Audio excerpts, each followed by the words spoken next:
punya hajat itu bukan lihat saldo. Jadi salah ya, punya hajat lihat saldo itu keliru. Kalau punya hajat jangan lihat kenalan teman-teman. Kalau punya hajat lihat kenalan teman-teman itu juga keliru. Kalau punya hajat jangan menghitung aset.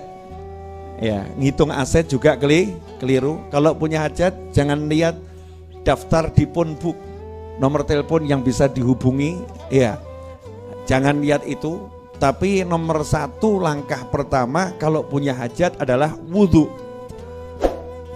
Tentunya kalau ibu-ibu tidak lagi menstruasi. Ibu-ibu menstruasi haram wudhu. Wudhu tidak boleh, haram untuk ibu-ibu yang menstruasi. Sama dengan haramnya sholat. Lagi mens nggak boleh sholat, maka lagi mens nggak boleh wudhu. Ini banyak perempuan nggak tahu. Dikira wudhu boleh, ya wudhu boleh. Karena sholat tidak boleh, ngaji tidak boleh, wudhu juga tidak boleh. Wudhu itu paketnya sama sholat. Yang belum tahu sudah terlanjur, nggak usah dipikir, lewat. Setelahnya jangan diulangi. Jadi hukumnya wudhu buat orang yang menstruasi adalah haram, sama seperti haramnya dia sholat, sama seperti haramnya dia baca Al-Quran. Jelas semuanya? Nah, jadi ibu-ibu amalkan ini saat tidak menstruasi. Saat tidak menstruasi. Bapak-bapak, ya kalau lagi menstruasi jangan. Oh, bapak nggak mens ya. Jadi kalau misalnya ibu menstruasi ya suruh bapaknya, ya suruh suaminya, ajari anaknya, ya ajari anaknya. Wakilkan dulu dengan orang lain. Wudhu dan wudhunya harus bagus. Wudhu yang bagus bagaimana? Sunnah-sunnahnya dijalankan. Kemudian adab-adabnya dijalankan. Jangan wudhu sambil telanjang. Nah itu nggak beradab. Walaupun di kamar mandi nggak ada orang lihat, ya itu tidak beradab. Kemudian usahakan kalau bisa menghadap kiblat wudhunya. Kalau bisa. Kadang kan tempat wudhunya nggak memungkinkan ngadep kiblat. Tapi kalau memungkinkan wudhunya ngadep kiblat. Kemudian jangan ngobrol waktu wudhu. Khusyuk. Wudhunya yang khusyuk. Itu artinya wudhu dengan baik. Ini harus dijelaskan karena ada orang, Beb udah saya amalkan kok ternyata nggak jalan ya. Lah wudhumu nggak beres. Wudhunya betul-betul nawaitu saya mau wudhu, bersihkan diri dari hadat. Ya, agar hadat ini diangkat dari tubuh saya. Wudhu yang baik. Kemudian thumma liyusalli rak'atain.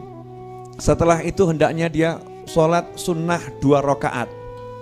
Setelah wudhu ngadep kiblat, niat sholat sunnah 2 rakaat. Sholat sunnah hajah. Usolli rak'ataini lil hajah lillahi ta'ala, atau usolli rak'ataini lillahi ta'ala.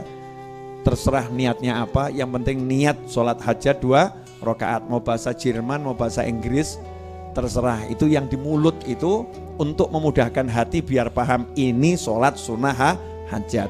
Karena kalau tidak diucapkan kadang suka ngelamun, ya suka ngelamun. Tsumma liyusolli rak'atain. Nah 2 rakaat ini apa yang dibaca? Yang dibaca tentunya surat Al-Fatihah.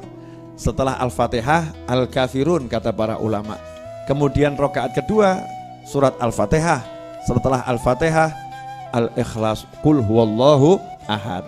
Jadi 2 rakaat. Rakaat pertama Al-Fatihah sama Al-Kafirun, rakaat kedua Al-Fatihah dan Al-Ikhlas. Selesai salam. Assalamualaikum warahmatullahi. Assalamualaikum warahmatullahi. Tsumma liyuthni 'ala Allahi 'azza wa jal. Hendaknya dia muji-muji Allah. Bismillahirrahmanirrahim. Alhamdulillahirabbil alamin. Semakin banyak pujiannya semakin bagus. Ya, semakin banyak pujiannya semakin bagus. Muji Allah itu ya basmalah, alhamdulillah. Hamdan yuwafi ni'amahu, hamdan. Semakin banyak pujiannya sama Allah semakin bagus. Alal aqal minimal bismillah, alhamdulillah. Alhamdulillahirabbil alamin itu kalimat pujian terbaik untuk Allah Subhanahu wa taala.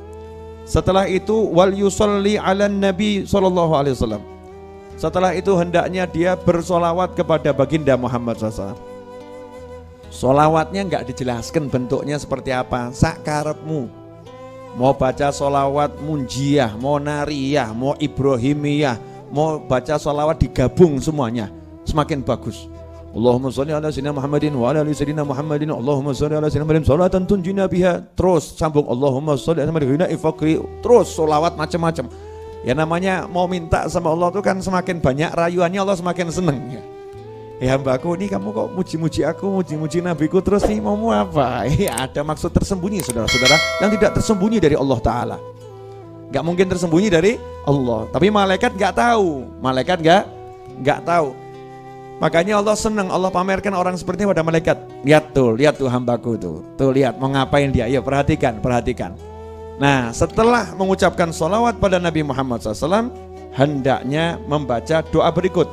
La ilaha illallahul halimul karim.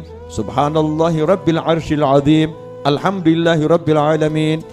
As'aluka mujibati rahmatik wa azaima maghfiratik wal ghanimata min kulli bir was salamata min kulli ithim la tada' li dhanban illa ghafartah wa la hamman illa farajtah wa la hajatan hiya laka ridhan illa qadaitaha ya arhamar rahimin. Tenang, mesti jenengan nanya, Bib tulis